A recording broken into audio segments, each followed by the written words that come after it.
जरूर पढ़ा होगा।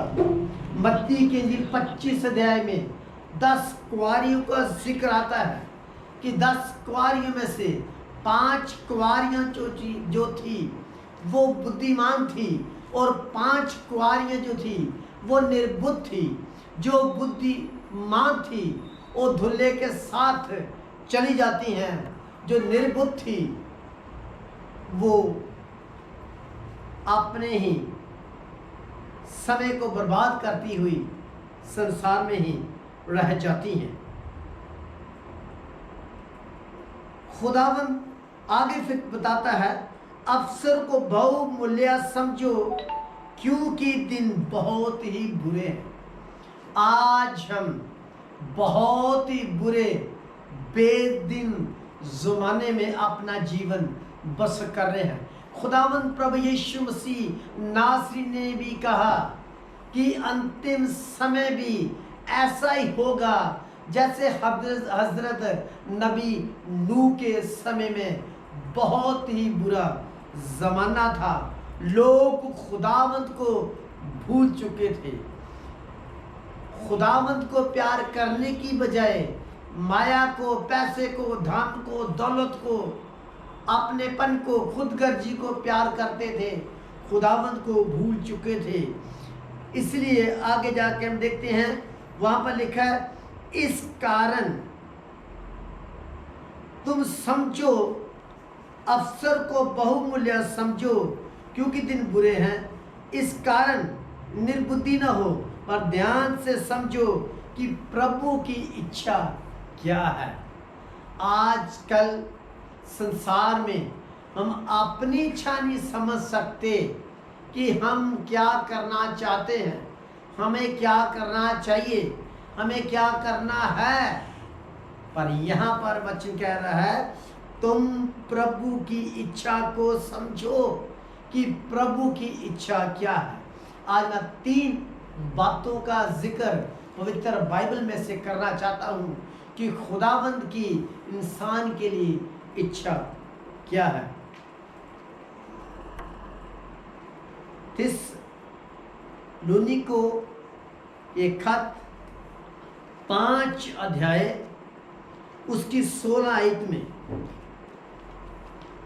लिखा है, सदा आनंदित रहो। अभी हमने गाना गाया था, rejoice in the Lord always. हर समय हम आनंदित कैसे रहते हैं।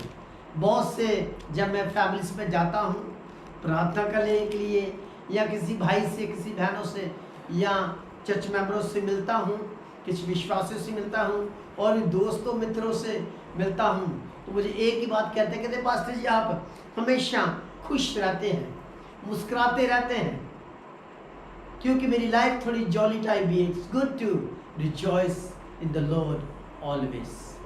बहुत से कहते हैं पास्टर जी अभी आपने थोड़ा हमें हंसाकर या बातों से खुश हमें किया है।